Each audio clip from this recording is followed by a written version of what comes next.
Live from the back of an ambulance filled with floozies, this is the Best Care Anywhere podcast. I am your host, Anthony, and I too shall die in a full scale, blazing, all out, glorious, star spangled death. Joining me all the way from Kansas, he has a plan to make crankcase oil edible after 5,000 miles. It's Ethan Wilson. That's right. Right after I steal those gorgeous, one of a kind, pearl gripped nickel plated pistols. Why does he need two of them? Like, I get it because they're cool, but like, firing two 1911 single handed seems less effective somehow. You're right, it would seem that way. How are you, Ethan? I man, it's been just a weird week. It's been a weird everything is up in the air, but I'm good. I'm sitting here with my buddy I, talking about a show I like with a drink in my hand. Ethan, I Things are know you're good. not, Ethan, I know you're not this type of person. Oh God. And it is not my story to tell, so I will say this. Ethan is a fabulous human, Oh God. and there is a small four-legged creature who is better now than they were a few days ago because of Ethan.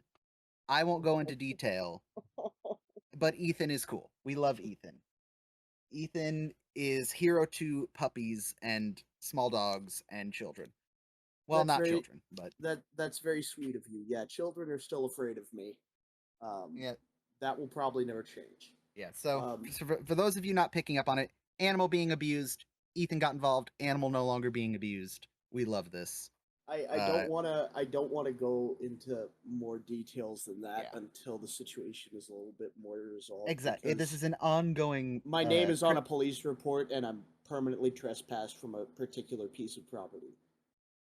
Honestly, So worth it. yeah, Given all the information I know, worth it. 1,000% worth it. Um, just a friendly reminder to anyone out there: if you can count the bones in your animal's body, you're a bad human. Moving right along. Uh, Outside of that, not a whole lot has happened since last we recorded because we recorded the last episode very close to release time, so it's only been about a week. yeah. Um, We because we had to crunch because I was Canoe, traveling yeah, and you were traveling, doing your canoe trip. yeah. So So yeah, not a whole lot has happened. I will say this: we're not quite ready to formally announce it, but fret not, there will be some more designs for the t-shirt slash merch site. Some of you guys have bought some stuff already and damn. have reported the quality of it. So yeah, if you are interested in checking out what we have up there so far, um it is in the link. It's a Spreadshirt shop in the link in the description below. Check it out regularly if you're even sort of interested in getting something, because the site itself runs sales pretty regularly on top of the ones we can do.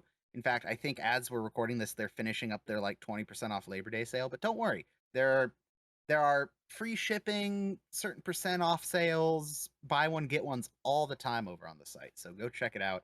There's going to be some Also, new designs coming soon. yeah, that's what I was gonna say. Anthony and I and our very good friend John spent what, like 2 hours one night just dicking around, Dicking coming around up with with new some designs. designs. Yes, I Um, can I won't show them to you yet, but I can tell you that the Rainbow Bridge episode, was it Rainbow Bridge where we got a bunch Rainbow Bridge and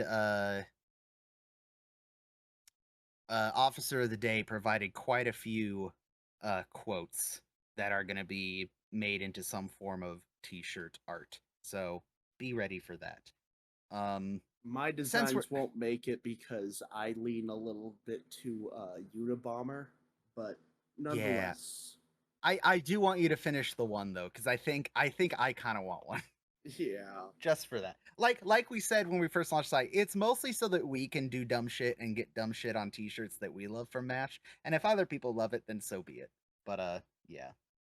Uh, I did accidentally create a new genre of decor.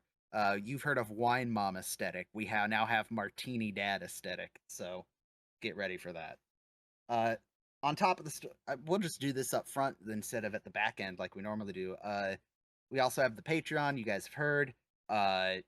More details when we get to the end of the episode, when we read out the comments from there. But if you're inclined to support us and help us pay for getting this podcast posted, you are more than welcome to go check out the Patreon. Again, link in the description. You can even join for free and just see the next episode posts and stuff like that. There's some stuff that is behind the paywall because we want to, thank the people who support us in that way with some little bit of not so much bonus stuff, but getting to see stuff early, that sort of thing. And I will say this because I've seen people do it. You can you can join for a month, leave. You can go up a tier, down a tier, super easy. Like I've seen where there are people who will join at one tier, go up a couple tiers, and then after a month or two go back down, or join a tier for a month and then go back to being free. It does not matter a lick to us what you do. Any support is good, and that's the nice thing about Patreon is you can adjust it to your heart's content for however you're financially feeling that day. I will say this because it is a thing that has come up. If you are using Patreon through the iOS uh, ecosystem, so Apple's products through the App Store, delete Patreon off of your Apple device, go to the web browser for Patreon and resubscribe, or if you choose to for the first time, do it through the web browser. Do not do it through Apple's App Store because the App Store is going to be forcing Patreon to get rid of all other payment options except the Apple Pay Store option. And they're going to charge you an additional, I think it's like 30% for paying through the Apple Store. So do not do. I would rather you not support us than go through the Apple Store. So please, if you're not aware of that now you are. You can always do it through your web browser. It will not charge you the additional fee in a web browser. So we have no control over that. That's an Apple thing. Uh, if you didn't know, now you do. Save yourself that extra bit of cash if you are going to support us. It's not worth it for the convenience of Apple. That's very stupid of them. So yeah, there's your brief beginning of the show announcements. Ethan, are you ready to discuss season 3, episode 4, Iron Guts Kelly? I was born ready. Yes. So this episode is the 4th episode of season 3, as we said. Directed by, we haven't had him in a hot second. Directed by Don Weiss. Uh, remember how High Averback has like a completely insane array of MASH episodes as far as quality? That that does come to mind, yes. So here's the episodes we have seen Don Weiss direct before: Cowboy, Sticky Wicket, Fred C. Dobbs, The Trial of Henry Blake, Dear Dad 3, Henry in Love for Want of a Boot, and Crisis. That is also a grab bag of quality. Um, yeah. Yikes. Mostly Fred C. Dobbs. Fred C. Dobbs and Henry in Love. Sadly, 2 of the lowest rated episodes we have watched so far. But yeah. Sorry to that one fan out there who's Sorry like, to damn the it, Henry in Love is my favorite episode of all time. Henry, like we said, Henry in Love is a good episode because you get to see Henry make the correct choice at the end, but damn, that cheerleading segment. Written by Sid Dorfman, who we have seen before, and by seen I mean we have seen episodes he has written. This is his 3rd of 5 mashes he's written for. He helped write the Army Navy game, and alongside a McLean, not McLean Stevenson, I'm thinking of Trial Henry Blake. He wrote Army Navy game, and he also wrote Major Fred C. Dobbs. So this is the second Don Weiss and Sid Dorfman pair. So yeah.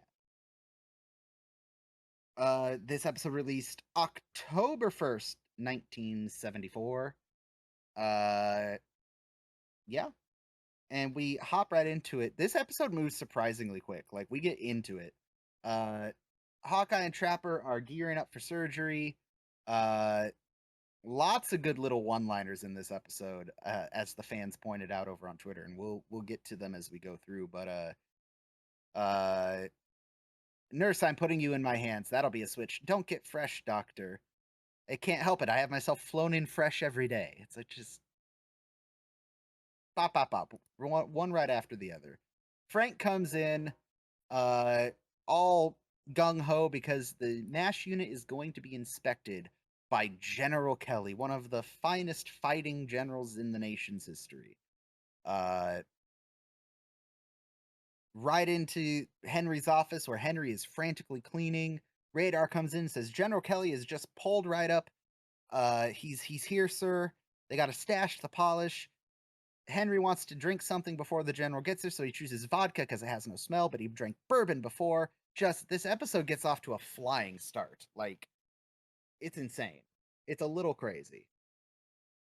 General Kelly and his aide walk in. The aide, Colonel Wortman, or Major Wortman, is played by a gentleman named Keen Curtis. He passed away in 2002. He's, like we've mentioned on the show before, he's one of these, he's there. Like, you've seen him in a bunch of stuff, even though you may not recognize that you have. He's in an episode of Star Trek Voyager, an episode of The Jeff Foxworthy Show, an episode of Stargate. He did some voice acting in the 90s. You've heard his voice, you've seen his face, but he's very rarely a leading man in stuff. He did appear in one episode of Trapper John MD, which is arguably, I say arguably, it is a spinoff of MASH, but not. It is tangentially related. It is technically supposed to be Trapper John, and there is a reference to his time in Korea, and we'll one day get there, but we're not quite there yet. And then General Kelly is played by James Gregory, who, again, you almost certainly have seen. He is Senator Easlin in The Manchurian Candidate. He's a character in one of the Planet of the Apes sequels, Beneath the Planet of the Apes. He's Inspector Frank Luger in 66 episodes of Barney Miller, and a whole bunch of other through the 70s and 80s acting roles. So yeah, that was a lot of stuff in like 2 minutes, but again, this episode came out swinging. Ethan, how you doing? Boy, that was a lot, I know, but like, yeah, I mean, wop, bop, bop, bop, bop, 1, 2, 3, yeah, 4, 1, 2, 3, 4, like and we're here we here. are. Let's do it. Let's, Well, you know, we got to get the general introduced and moving through the hospital so that we can get to the fantastic and ridiculous back half of this episode. so, what is this, the 4th general episode? Or the Oh 3rd? God, let's see. We've had James Wood as General. Oh, what the hell? The one from the movie. Oh God, It was Hamilton, General Hamilton, and then we had General Barker, the short little one from Chief Surgeon Who. We'll just see what Colonel Blake has to say about it all. You know, that guy. We've had oh, I can't think, the guy from Yankee Doodle Doctor. No, not, well, Harry Morgan was General Steele, yeah. We've had General Clayton, the guy who comes for Yankee Doodle Doctor and for the good of the outfit, you know, the shrapnel one.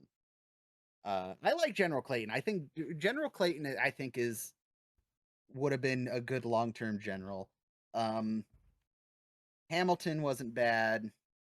Oh, we also had who's the one from the incubator? Now, the last thing I want to do at this press conference is answer a bunch of questions. That's another good one, and I can't think of his name either. But yeah, we've had like half a dozen generals so far. I know, wrap your head around that for a second. No, I'd rather not. Okay. My head is permanently unwrapped, and it's better not. So the general comes in, and I love how Major Wortman's very much like leading the conversation, and the general's just kind of like going through the motions. Colonel Blake, I'm Colonel Wortman. This is General Kelly. First rate. What? The general means that he's very impressed with your treatment of the wounded and the achievement in mending our men. I always liked that the alliteration in that line, the mending of our men. I just The like the way it's mending, if you will. I just like the way it's delivered by Mr. Curtis there. Uh Wortman has his role down pat. Okay, it is Colonel Wortman. He's got an eagle on his lapel. I love that Colonel Wortman's very much like he's got it down. The general's just kind of going through the motions. He's here. Yes, I'm the general, and Major or Colonel Wortman is translating basically. That's what the general believes. He believes nothing is too good for them. Yes, yes, the general marches on his men. It's like the dynamic of the general and his aide. I love in the show. It's so silly. He kids around with radar a little bit. We get a good look at the object of Ethan's desires. Um, Ethan, he's gonna do it. So, audience, I can't stop him. He's gonna do it more than once this episode. Do you want to take a moment? What are you No. talking about? They're there. They're just there. They're so exposed and available. The the pearl handled, nickel plated, I have no fucking idea what you're God's talking about. God's gift to humanity. Okay, are you feeling okay? Okay, I see what he's doing, audience. He's trying to make me look crazy. Yeah. I'm trying to make you look crazy. That's right. Don't play dumb with me. You're not as good as I am. It's good. It's great. That other way around Shh, there, chief. shush. Don't. Listen. No, it's actually not. There are two brain cells in this podcast, right? And I understand that you have both of them, but it is my job at any given point to try and steal them from you, to just let this Fair devolve enough. into chaos. Is that what the fans want? Well, fans singular, I assume. No, but is that what they're gonna get? Probably. Absolutely, yeah. So Hawkeye and Trapper are in surgery. There is a great little joke that I don't like. I've known it's there, but I almost never think about it when it happens. Um, so Hawkeye and Trapper are operating, discussing their patient. Uh, Hawkeye says that he should be when he was the soldier's age, he was trying to make up his mind if he should become a fireman or a doctor. Trapper asked, "What'd you finally decide?" He said, "Well, I'm a doctor, but I have a pole in my office." And he says it so casually that it almost passes without you noticing. Almost. Uh Radar comes in, General Kelly, Iron Guts is on his way. Uh they are disinterested because obviously, why would they be? The general comes in, he's inspecting their work. He they throw out the usual lines, oh, bleed at attention, yada yada. Okay, stop. Hang on. Well, back up. Back up. Ethan, Yeah. I need you to explain to me. Mm-hmm. The answer just popped into my head, but I need you to explain to me why would the operating room of a mobile army surgical hospital need a two-burner Coleman propane camp stove? Well, It's liver against is the really wall. best served fresh. I mean, yeah, true. But hold on. Oh my God, you're absolutely right. That That is is absolutely a two-burner Coleman stove. um Like that's a good one too. If you can find one of those at a yeah, garage sale that still works. yeah, Oh, because those it'll outlive us old all. Yeah, those old 50s, 60s, 70s Coleman folding camp stoves. Not like a backpacking stove, like the big tabletop ones. All I could imagine is maybe brewing coffee but why would you brew it in the OR? Or Yeah. maybe boiling water to sterilize stuff, Oh but yeah, that's actually that's probably it, or at least why it would be in universe. Because yeah, I don't having know. a readily available source of boiling water, but still, that room is supposed to be entirely quote unquote sterile, right? I mean, it is supposed to be the cleanest space they have, yes. I also love if you look that General Kelly put his stars on the surgical bonnet. He did. He took the time to take them off and carefully. That, Apparently. in all My fairness, guess is Colonel Wortman did it, but yes. if I was a 3-star bonnet, or Jesus, a 3-star bonnet, if I was a 3-star general, It's been I'd a long probably do day, the same folks. thing. Yeah, it has been. So Henry brings the general over, introduces him to McIntyre and Pierce. Uh, uh, they explain that the patient has a weight problem. He caught 5 pounds of lead in his belly. Uh, the general congratulates them, says, you're doing a fine job. We couldn't do it without you. And he says, well, we couldn't do this without any of your help, Sir Pierce. And the general just is not registering what Hawkeye is saying. What would the army do without you fine doctors? Probably bleed all over themselves, says Trapper. I love this line. They joke because of the tension. Yes, it creates more. Probably So my good. favorite joke of this season. It's a pretty good one so far. Don't worry, if you like that one, you're gonna love the rest of the season. It gets wild. But we see that the general starts immediately noticing the lovely angel of mercy, Major Houlihan, foreshadowing for later. We leave the OR and we get back. We haven't been into officers club yet this season, I don't think, have we? Seems like the first time to me, but you're sort of the I mean, I just can't remember. It's gotten a little more decored since last we saw it. We have the coffee cans that have clearly been shot up with lamps in them. That's very nice. We have the totally anachronistic, don't think about it too much, 4077th air ambulance logo on the back of the wall there with absolutely, totally, don't think about it. Definitely a period correct helicopter. Don't think about it. And then very famously, the big MASH 4077 board in the back with all the signatures. I believe, and I need to confirm this, I didn't have time to before this episode. I believe that that's signed by like the cast, the crew, because definitely by the end of the show, there's way more signatures on that thing than there are now. I'm pretty sure it's a out of universe what place for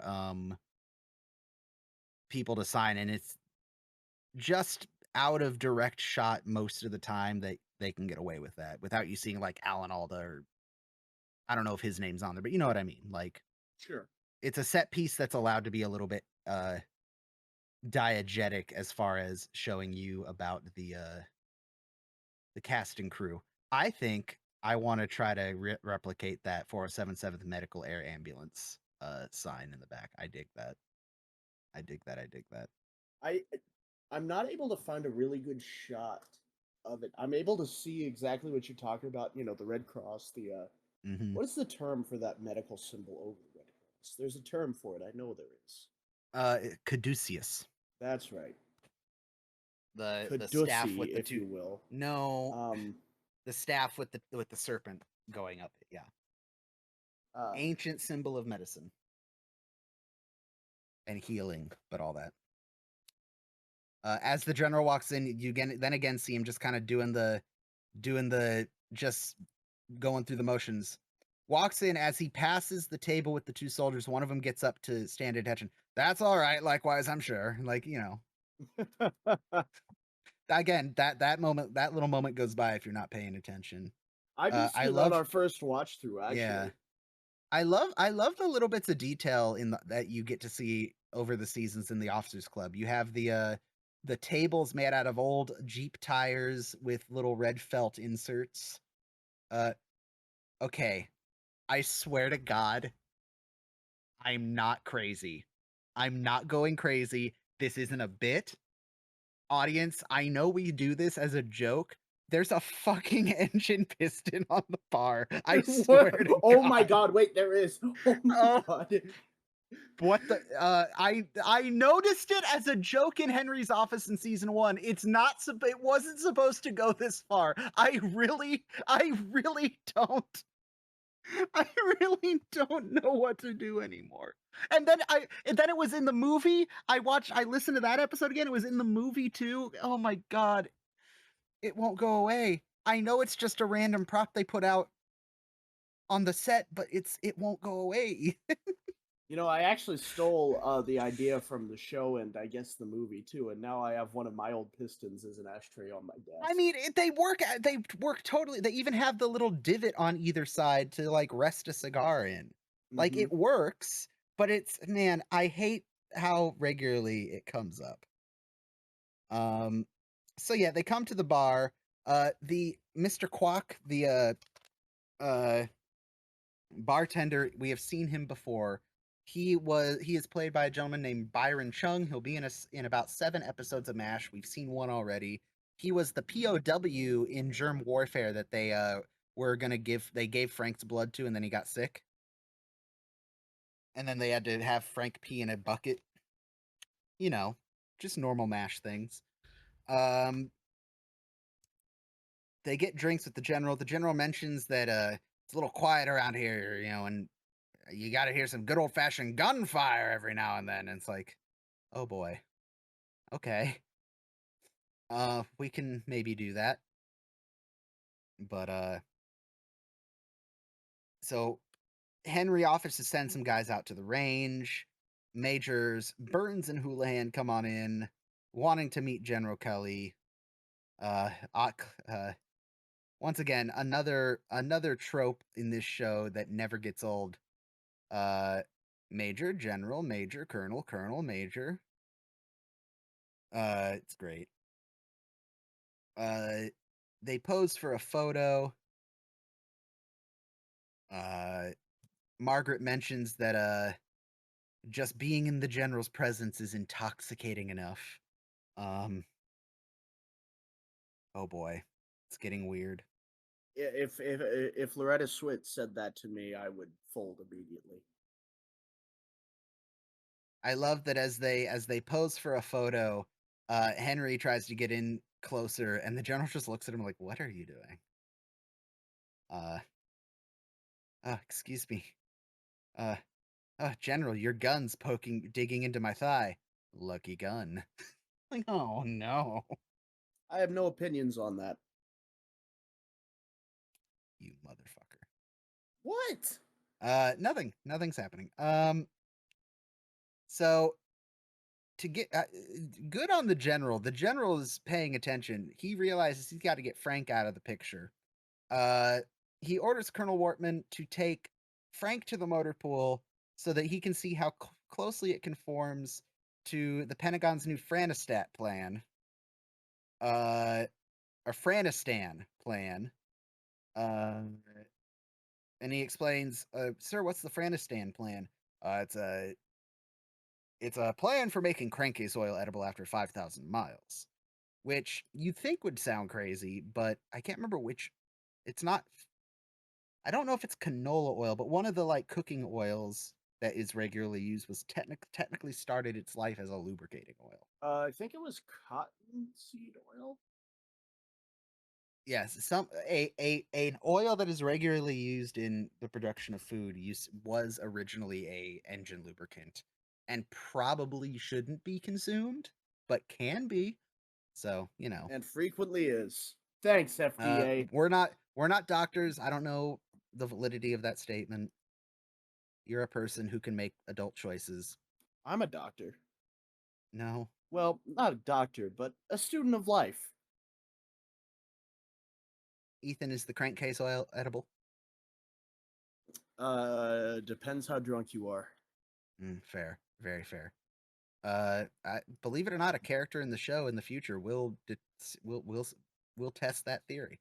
Um, What? How? I don't like how every third episode I just randomly predict a plot point of a future episode. I'm mhm. just trying to riff. I'm just trying to bullshit here. Well, You can't they're just. not drunk. They're just very determined. Let's put it that way. Um, Is that supposed to make it better? No. What part of that statement is supposed to change my attitudes about this at all? Uh, I don't know. So General Kelly is slowly getting rid of all the hangers on in his posse. Henry holds out to the very last minute, but it's clear that he is disrupting the potential personal time with one major Margaret Hot Lips Houlihan. Uh, Colonel Blake finally gets the memo and leaves. We then have Margaret, what is presumably several minutes or maybe half hour, 45 minutes. I don't know. I don't know time. Uh, frantically running across the compound to the swamp. And I am curious what you think, Ethan. Yes. You are Margaret Houlihan. Hmm. You are engaging with this general. He has a heart attack. You cannot resuscitate him. I think it says something subtle that she knows the first person to go to is not Frank, is not the Colonel. It is Hawkeye and Trapper. Well, you have to think of it from a lover's standpoint, if you will. She can't go to Frank. Yeah. There is no good way to explain how General ended up dead in your bed, heart attack or otherwise, to Yeah. one of your lovers. So, who in this unit is most likely to go along with some bullshit and chicanery just for the sake of bullshit and chicanery? True. I do like to think though that she kind of has that thought of like they may be goobers, but they will help me if I'm in a pinch. Like I would like to think that's part of it. Yeah, yeah. I think they've started to build up a bond or a rapport, whatever you choose to call it. Yeah. I love that Margaret runs in, goes to wake Hawkeye, and the first thing he does is look at the book he fell asleep reading. Margaret, this Hold is a on. reoccurring dream. Reoccurring dream come true. Uh Trapper is startled awake. Uh Margaret says, I'm in trouble. I'm in terrible trouble. Trapper responds with, and you, a nurse? Take 2 aspirin and give 2 to the rabbit. Ethan, Yeah. you are unsure of. I asked if you understood the reference to the rabbit, and you were unsure as to what that was. Unsure is an understatement. I was at the precipice of Googling it. So, if a woman kills the rabbit, it means she is pregnant because back in the day before they had the knowledge and or technology to have a urine test or uh in again, I don't know the exact details cuz I'm not a woman or a doctor. I'm not even a woman doctor. I am just a dude. Um the rabbit test or Friedman test was a pregnancy test which required the killing and dissecting of a rabbit to obtain the results. So, a certain hormone produced by pregnant women can be found in a pregnant woman's urine and blood, will indicate the presence of an implanted fertilized egg. Essentially, they would inject the blood from the potential pregnant woman into the rabbit, and if the hormones in the blood would give the rabbit a similar reaction to being pregnant, so they would check the rabbit's ovaries after a few days to see if they had begun to enlarge as if the rabbit was pregnant. That is the rabbit test.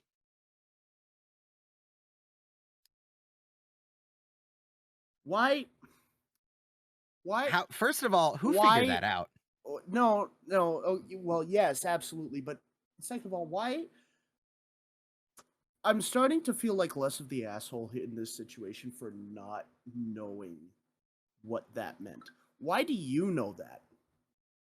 It's funny you should ask, Ethan. How I know that the rabbit test is a thing and Uh, all that. Is that what you're asking? How I know that the rabbit test exists? I, I don't know what I'm asking. I guess I'm just appalled at sort of the general situation of this. So the reason I know about the rabbit test is because I'm a fan of MASH. And that's all I'm gonna say. So moving right along. No, there is a there. Let me put it this way: if I were to explain to you how I know the rabbit test, spoilers. Does that help you understand why I'm not speaking further? Yes. Okay, cool. So yes, so if you hear in like old TV or old movies, it's like, oh, she killed the rabbit, she got pregnant. Uh, The urine test that you know nowadays is they found a way to make that a detectable without having, they found a chemical reaction that would work and display it in a way that you didn't have to murder a bunch of rabbits. Yay, cool, fun. So anyway, so yeah, that is why Trapper says take 2 aspirin and give 2 to the rabbit, because he assumes that Margaret is panicking because she discovered that she is pregnant. Which is insane. Which would mean she might be pregnant with Frank's child, which is an insane thought, Frank should not isn't it? reproduce. Wait, no, shut Homie, up, Frank has two shut up, homie, shut up. homie, Frank has 2 daughters. What are you talking about?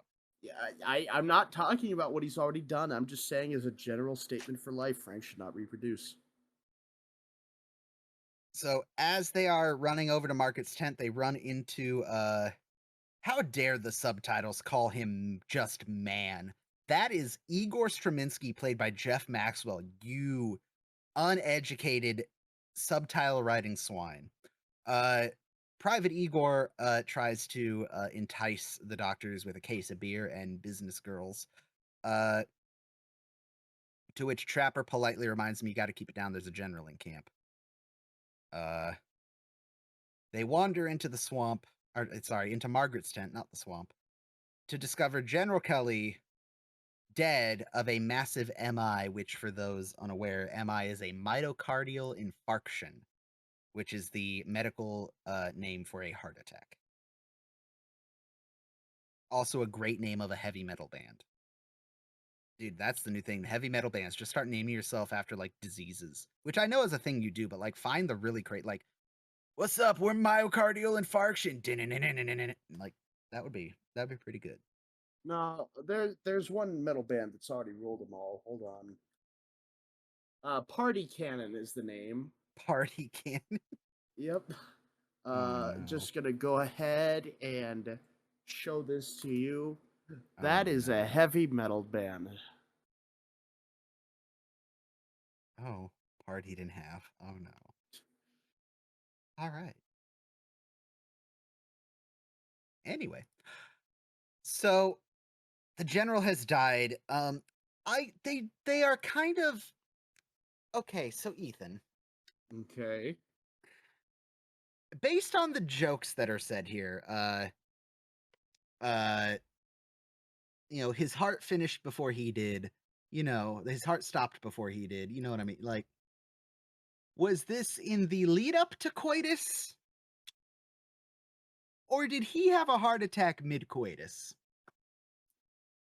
Margaret's hair is far too nice, and For mid coitus? yeah, because there's no chance that this man died. She said, "Oh, damn, that's crazy." Fixed herself up, applied a little makeup, freshened up, and Well, then ran over in hysteria to uh, Hawkeye and Trapper. maybe. No time to think about that though, because Frank is knocking on the door. Margaret, let me in. I got to talk to you. I have a terrible headache, Frank. It's not a headache visit. I just want to talk. There's a great, like, 5 seconds of comedy while you hear just shuffling in the tent. And then I love this camera pan. Frank opens the door and the camera swings to the right to slowly bring Hawkeye and Trapper playing cards into view. It's kind of great. It's a great shot. I love it. Nothing's going on, Frank. It's also great too because this is the first time I'm noticing. Like, if we get other shots of Margaret's tent this season, in fact, clearly that back wall behind Trapper and Hawkeye. In other seasons and other shots, there's supposed to be like a back wall with like pictures and a mirror and a window and like a little vanity. But clearly, that wall is a studio wall. That green tarp folds up, and that's where they were shooting. They shoot across the room the other way. Right. So, the next shot of Hawkeye and Yeah, Trapper the very next playing, shot, all they did is they rolled up the green they rolled that canvas. tarp and set the camera up on that wall. Yeah. So I don't know. It doesn't for me that noticing that stuff doesn't break any immersion. It's cool to kind of start break down how they filmed the show. So it doesn't mess with my belief in the reality. Uh Margaret says give us 20 minutes. Margaret, it's so unlike you having them here. It's all right, Frank. It's unlike them too. Uh they were lucky enough to throw Frank off. They dragged the general out of Margaret's wardrobe. He's still all kitted out. He's got his guns hanging. Well, his gun belt did come off. They got that far because it's now draped around his neck with the pearl-handled, nickel-plated dual 1911s. Why are you making such a big deal out of it? You bitch! You son of a bitch! We're gonna talk. You bitch! You're making. You can't. You did this for how many seasons, and now you're just gonna drop it just to make me look crazy. I'm not the crazy one here. The audience knows that. They're in on it. Anthony, are you feeling all right? Like, we don't have to do this When tonight. John Moses Browning rose up and brought us the glory of his knowledge and wisdom, he does not deserve you to ignore him in this way just for a bit, you swine. I thought John Moses Browning was the guy who led the Israelites out of Egypt. No. Oh. Okay, if Ethan's not going to take the opportunity, I will. The use of two dual 1911 pistols is so insane to me. For those of you in the audience who have not shot a 45 caliber handgun, it's hard enough to control one 45 caliber handgun well with two hands. I do not understand what scenario the general thinks he's ever going to be in where holding one of those guns in each hand, like, unless he's firing bang, bang, like he's taking the time to level the gun as get between shots. Other than that, it's just spray and pray. Sorry, I have to say it. Dual wielding is never as cool as you think it's going to be. It's mostly panic. It's not fun. As someone who has dual shot two handguns, one in each hand, just to see what it felt like, it is so impractical unless you just want to lay down covering fire. But I'm sorry. Insane. Absolutely ridiculous. Not realistic. The guns are beautiful. If Ethan's going to pass on the opportunity to fawn over them for a bit, that's on him. Moving right along. Your thoughts on dual wielding, Ethan? Yeah, it's fun because, as we all know, the first rule of gun safety is to have fun. Yeah, that's what we're going to promote. Have fun, then think about not killing someone. No, it is wildly impractical, and it serves no real use other than suppressing. But he looks fire. really cool. But he does look really cool doing it. They chuck General Kelly in the ambulance, pistols and all. They then go over to the VIP tent to inform Colonel Wortman of the tragic. Oh no, they don't throw him in the ambulance. Sorry, they drag him into Colonel Wortman's tent, which is wait. Hold on. Wait, pause. Wait. Okay, do they throw him in the ambulance? No. So we're outside Wortman's tent. They've got him. Trapper and Hawkeye have got him over each shoulder. They are they aren't outside Wortman's tent. They're outside a tent. You pause on that frame. So you've got the light illuminating Hawkeye's face. Yeah. It's a 3/4 shot. Okay, I want you to look. You see the general's helmet with the general stars? Yeah. You look about a foot under there, and you will see the most beautiful fucking pistols you have ever seen in your goddamn life. I mean, See, when John Moses Browning No, you missed. uh, No, I'm cutting this. You missed your opportunity to first make me look assimilated foolish. himself out of the ether to share his infinite wisdom of the cosmos with us, he knew that the only true grips for a piece of art such as the 1911, truly worthy for its beauty and grace, were pearl handle and the So, nickel plated. Just oh my god! so you fucking bitch. I'm gonna punch you next time I see you. Um, in all seriousness, though, so it's not. It can't be real pearl, right? Like, I just now thought of this. What is pearl? Is it abalone? Like, what are they synthetic? How? What is a? What are the pearl handle grips made? It can't be pearls because pearls are Well, small and round. so What? I know that in the modern day, or at least the ones readily available to the public, is epoxy resin molded into shape, and that's how you can kind of get the Mhm. really nice swirl colors. But A like, lot what of is them, like the mother real of pearl pearl, handles? were cut pieces of an oyster shells. Okay, that's what I like. Yeah, like abalone or oyster shell. So Yeah. it's the same. I was about to say it's not made out of pearls, but it is the same. Like it's that coating that the oysters produce. Yeah, Yeah, which is why the technical term for those grips are mother of pearl because they aren't real pearl, yeah. of course. But yeah, they're oyster shells, and I think they actually had to be carved while they were underwater just because of how delicate they are. I could be mistaken on that, but Yeah, I know it's it's a like very you can look lengthy process. videos up. You can shape glass. You can cut glass with scissors, like thin sheets of glass with scissors underwater, almost like paper. Because I don't know the science, but something about it helps keep the glass from like the little shatter that you do in the glass doesn't resonate through and like crack the whole pane.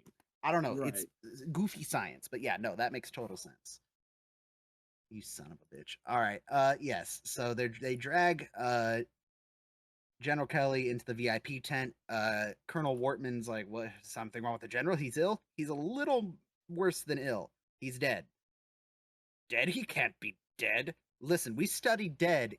He's dead. Yeah, we both studied dead. This man's dead. He had a how'd he die? Myocardial infarction. What does that mean? It means his pearl handle pistols are up for grabs. Dibs. Yeah. So He was why do fine a little medical while ago. What terms happened?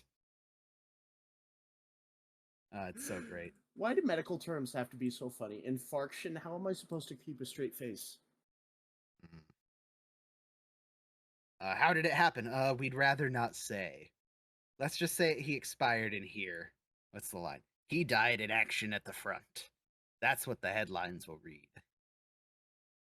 Leading his troops against overwhelming odds, shells bursting all around him until the one shell with his name on it caught up with him. That's how General Iron Guts Kelly died.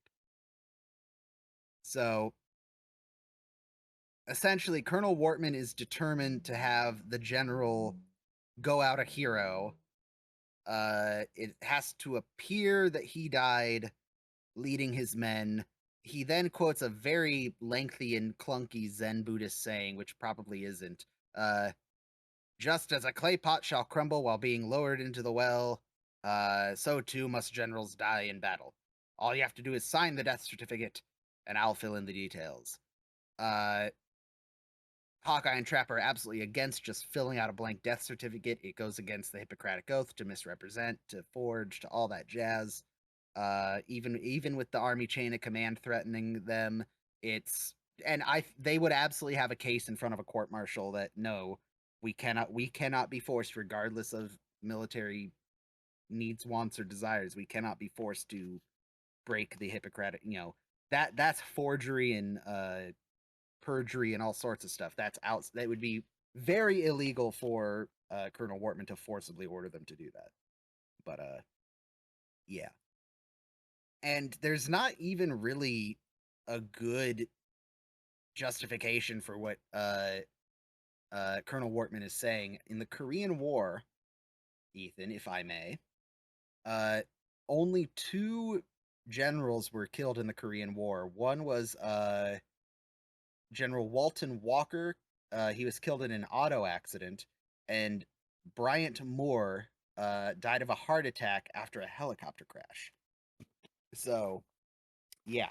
Wow, can you imagine walking out of a helicopter crash going, wow, that's some crazy shit, and then just Well, and it's even historically the precedent of the general dying in battle kind of went away after like ancient and medieval warfare because warfare got so logistically complicated that you could fight a war without the general being on the front lines. Like, yeah, you had some in like this Napoleonic and Civil War type eras that was, or Revolutionary War, where it was still very common for generals to die on the battlefield. But like, and even up into modern day, like generals do die, but let's not think about how many Russia has lost in Ukraine. Ooh. Um, but like the great history will remember them generals like George Patton died after the war due to complications from an auto accident uh, in occupied Germany. There are some very interesting things you can read and watch that uh, suggest that perhaps his death was not an accident. I'm not going to get into that. You can research that on your own time. Um, Fun fact that I did not know: General Patton is not buried in the United States. He's buried in the Third Army Cemetery in Luxembourg because he wanted to be buried with his men. Uh, damn. and Douglas MacArthur, he after his service, he left the service as general of the army and would die of not old age, but of a disease that I can't pronounce. Uh, pri- Primary biliary cholangitis. Yeah, in 1964. So that the idea that like generals must die on the field of battle is not like really true. So yeah. Anyway, so the doctors and the colonel come to a compromise. Uh, the doctors agree to the idea of fair play. The general's too heavy for the colonel to carry by himself, so they do at least help him by getting the general promising to get the general loaded onto the ambulance. Colonel Wortman storms over to Radar's office, startles him awake, and demands that he get the war on the phone, and then points out to Radar, "Is that a teddy bear?" Yes, sir. The regulations are against us having the real one. Which is true. The U.S. Army does not allow you to possess possess a real bear. The Polish Army, however, has no such qualms. Ethan, I know you're aware of this story, but may we indulge the audience for a moment? Oh, absolutely. It's a great story. It has nothing to do with MASH, but it made me think of it when Radar said that, and I want to share this story with the audience if they haven't heard it already. I will give the very abbreviated version, and you can go look up. There's a great video by the Fat Electrician. He does like U.S. military history or just general military history videos, and this is about Wojtek, the bear, a Syrian brown bear adopted by the soldiers of the Polish Second Corps during World War II. Um, he was sold to a group of Polish soldiers after he had been raised in Iran after a hunter killed his mother.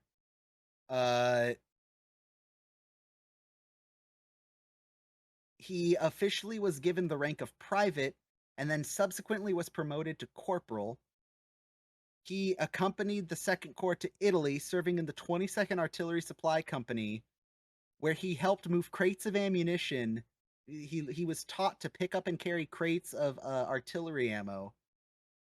He became a celebrity with visiting Allied generals and statesmen. After the war, he was mustered out of the Polish army and lived out the rest of his life in the Edinburgh Zoo in Scotland, where his friends would, or his former soldiers would come visit him, give him cigarettes. Like, uh, he would happily respond to being spoken to in Polish, recognized many of the people of his former unit. Yeah, absolutely insane. There's like memorials to Wojtek in Poland. Um, there's memorials. There's a marble statue of him in Cassino, Italy, where the Battle of Monte Cassino happened. Dude, such a wild story. The emblem of the 22nd Artillery Supply Company is a bear holding an artillery shell. It's great. It's so good. God bless Wojtek. We love Wojtek so much. So go find a podcast or find a YouTube video with the full story of Wojtek the bear. It's insane. So yeah, he has a way. Hang on. We're going down the rabbit hole. TheSoldierBear.com. Uh, dang. All right. This site is dedicated to Wojtek the bear. Aw. So yeah, there's your heartwarming bear who knows how to operate artillery. Apparently, be concerned. Wojtek is real, and he can find you. Sometimes the truth is stranger than fiction. Dude, that is it. Is the scary thing is that sounds like a complete joke. There are photos of this bear carrying like artillery crates of There's artillery photos shells. of him smoking a cigar with his squad mates. It's insane. It's insane, and I love it. Oh, we love Wojtek. But anyway, so fun little side tangent for the audience there. Praise be to Wojtek. Radar gets up. He's trying to call around for Colonel Wortman to find the war. 8th Army, 73rd Artillery, G Sector. No fighting, but lots of diarrhea. Not great. That's a different kind of fighting. Hill 413. Sorry, sir, we took that hill. Where's the morning paper? They always got a war going on. We don't get this morning's paper for 2 weeks, sir. We see them load the general into the back of the ambulance. Frank eyeballs them doing this. To which he storms into Margaret's tent, demanding to know what's going on. You are playing cards with Pierce and McIntyre. Now they're moving corpses around like undertakers. Frank is, man, if Frank was just a little more competent, he might actually be a threat. It's, it's unfortunate for him.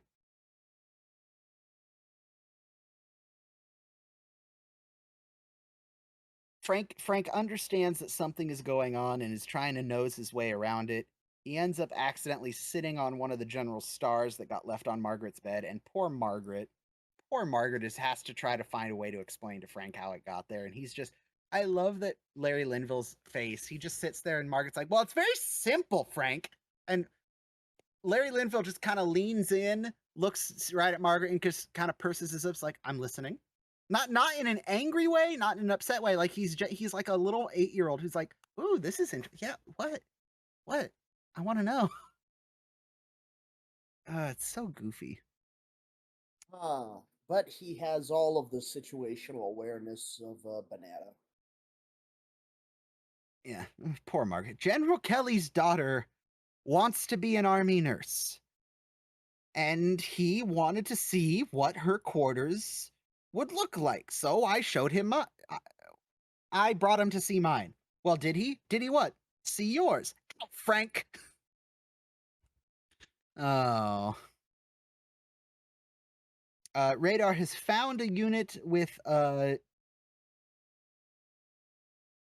fighting longitude 70, latitude 27. Hang on. Hold on.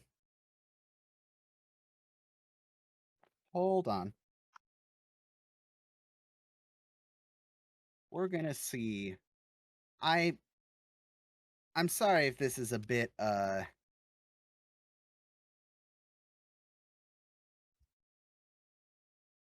want to see if that's even close to real coordinates. Stand by. Google's useless when it comes to this. But he says that they're 3 miles northwest of Incheon, fighting over bridges and hills. And I popped over to Google Maps and got kind of a rough idea of where that might be. And it does make sense, but it's also technically southeast of the MASH unit. So it's technically behind them. But, you know, I don't know. War is weird. Maybe it is. I don't know. Uh so it'd be north 27, right? Yeah, north 27, east 70. So according to radar's coordinates, and I'm assuming that it's oh no, I think I got it backwards. Hang on. I did get it backwards. That doesn't make sense. So it's either that way or it's this way. So either the battle's happening in uh like far western India, or the battle is happening north 70, east 27, or it's happening in Finland. Unclear. Very unclear. I don't know that these coordinates make sense. Yeah, no. Trying it any way around, it just does not work. Do not go to those coordinates hoping to find a Korean War battle site. You're either going to be in Finland or yeah, don't go there. Just don't. Yeah, Finland should be avoided at all costs. Finland doesn't exist. I love the ridiculousness of calling an active, like, actual battle, not like how Klinger, leveled an M1 Garand at the Chinese prisoner of war, and it was kind of a haha funny moment because the Chinese prisoner of war had a funny face. Like Saving Private Ryan opening scene battle, and just radar's calling up like, "Hey, what you winning, son?" Like, sir, the enemy blew up 2 of our bridges. But we recaptured the hill and there's heavy casualties on both sides. Great! Like, damn it, what the hell? In an episode this goofy, they still managed to throw in the like, what the fuck is actually going on with this war? I guess I'll let you get back to your fun. So, yeah. We then see that Private Igor and Private Troy load up the ambulance with a bunch of business girls and drive off, which I'm sure will have no negative ramifications to the situation. Hawkeye and Trapper, assuming that Hawkeye and Trapper have had an even. They got woken up by Margaret and just had to deal with all this. Colonel Wortman comes in, saying he found a sector that's been bombed. Where's the ambulance? We thought you drove off with it. And Frank comes in, says, I hope not, Colonel. It's full of floozies.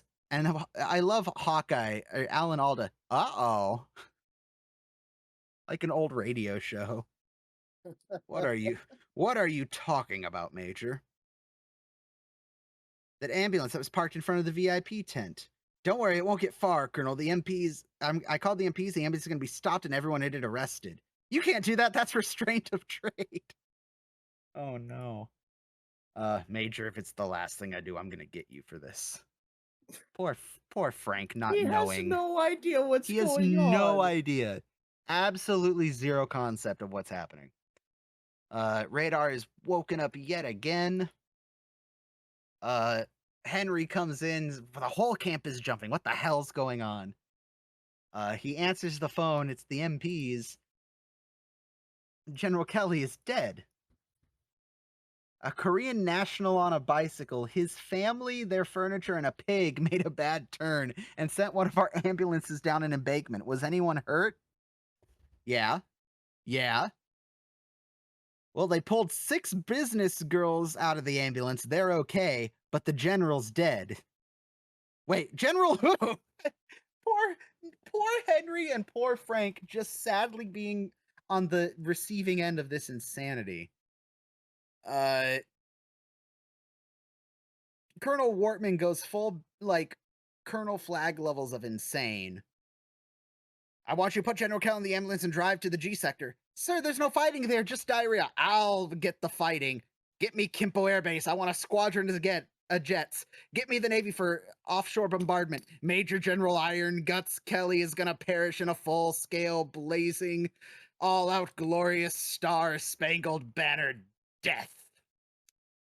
And then there's just a beat of silence.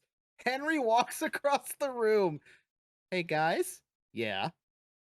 Is he talking about killing a general who's already dead? That's right, Henry. That's sort of crazy. And rockets. I want plenty of rockets. That's for the red glare. And then the scene ends. That's it. That's it. There's no explanation of it other than that. Poor. Imagine being Henry waking up and that's the only information you get.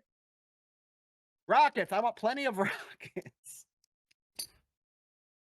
So it's probably several days later. Hawkeye has the paper, front page, stars and stripes.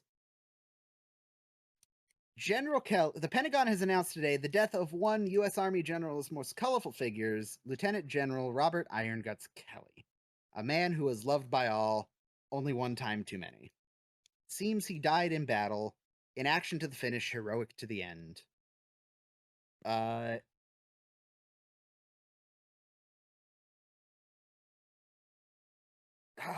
Trapper's gonna go get a martini, and Hawkeye says, there you go, hiding in booze. And Trapper says, one man's fantasy is another man's reality. And then we end on one of the more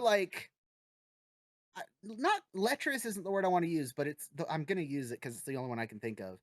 Kind of the more womanizing type lines we've gotten this season. They stare over at a pair of nurses standing by the mess tent and say, you take the reality one, I'll take the one with the big fantasy. And they go chasing after the nurses. And it's like, that was very season 1 there at the end, but okay. But yeah, that was General Iron Guts Kelly is the name of the episode. Iron Guts Kelly. Ethan.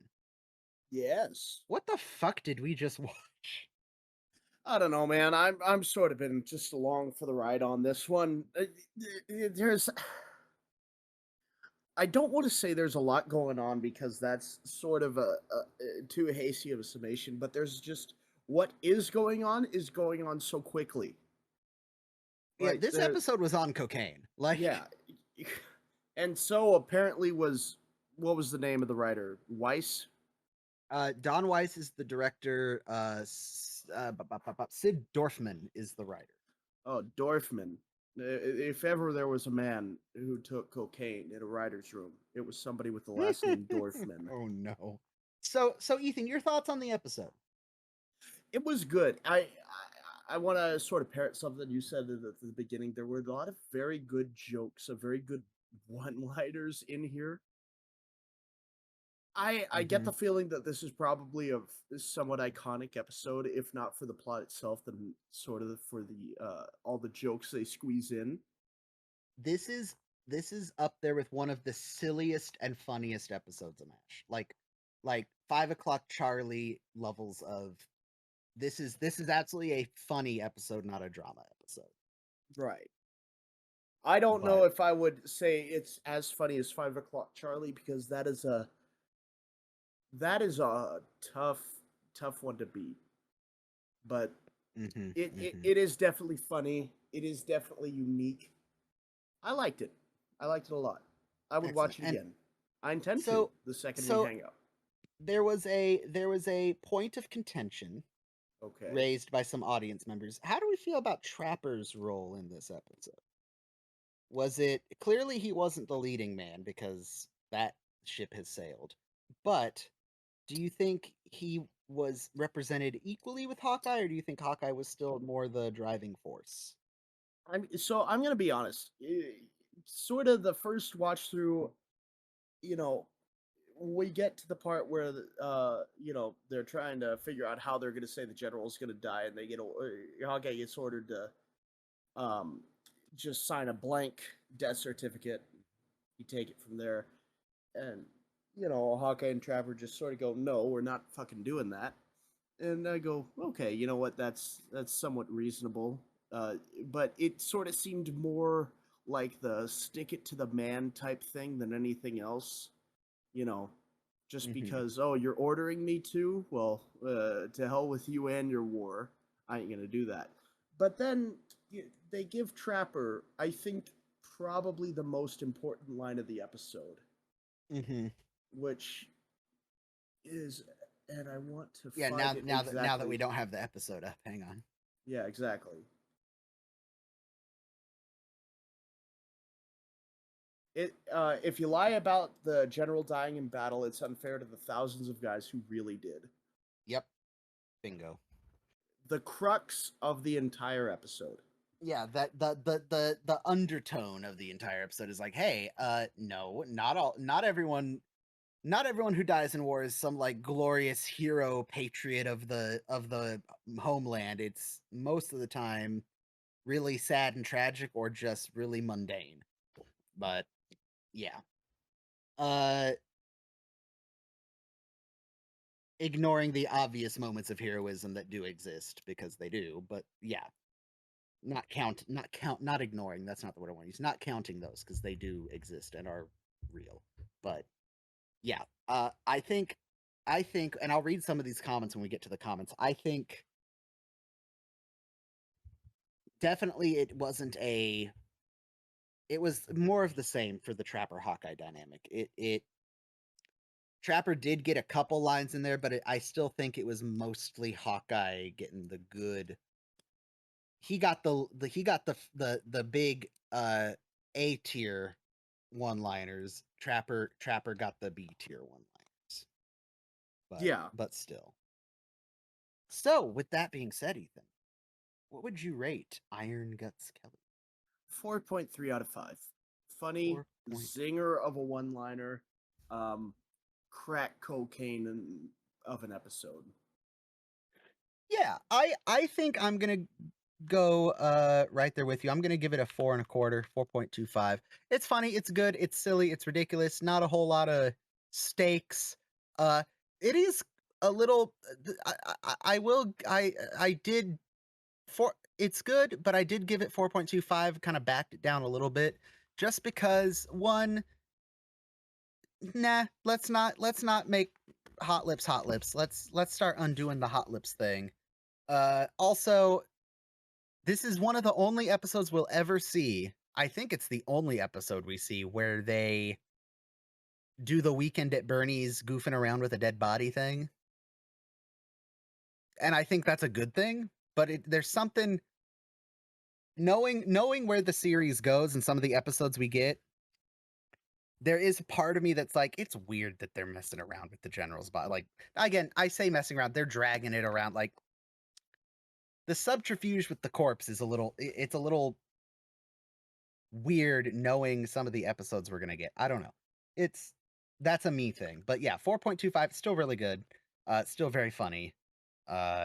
Chaotic nonsense at the MASH unit is always good. So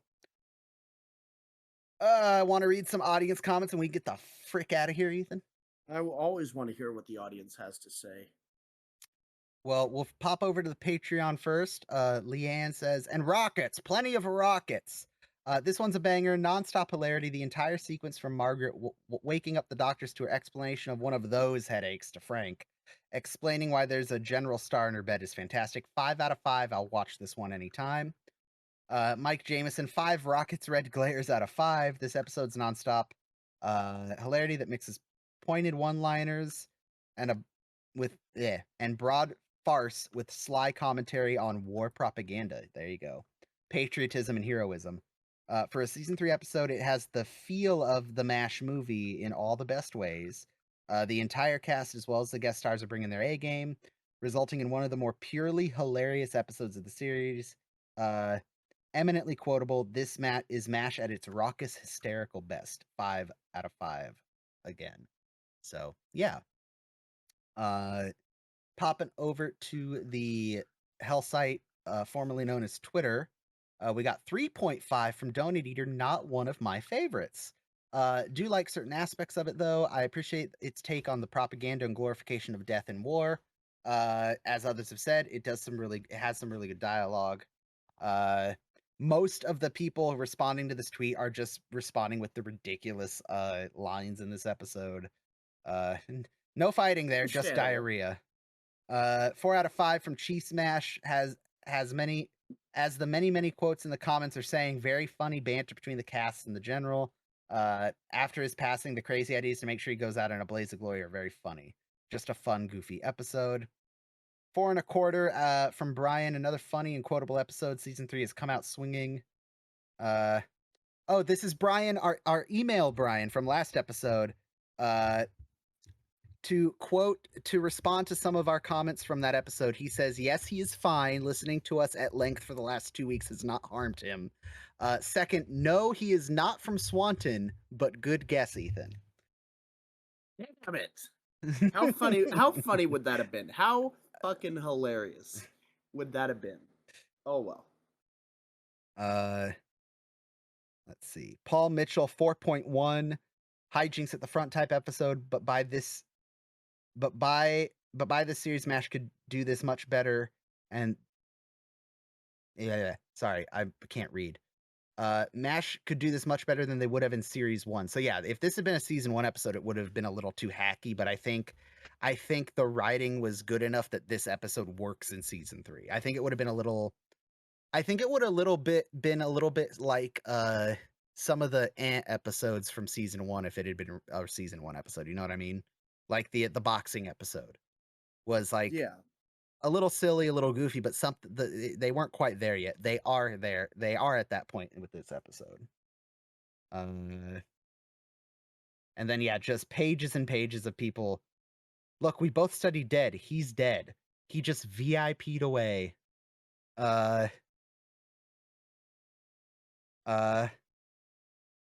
Yeah, Major General Robert Iron Guts Kelly is going to perish in a full-scale, blazing all-out, glorious star-spangled banner death. It's great. So yeah, that is Iron Guts Kelly. As always, we do want to take a moment and thank those who support the show. Obviously, everyone who commented, liked, shared, listened, all emailed, all that good nonsense that we love. Thank you so much. Special extra thank you to the audience members over on the Patreon who give us monetary support to spend a little bit of time making merch, to spend a little bit of time doing extra things to make the podcast happen, paying for the upload and backdating of the episodes, because that's a thing that not backdating, you know what I mean, storage, the continued hosting of the episodes on the internet. We thank you for the support in that, and obviously some of that money is getting rat holed away for future plans.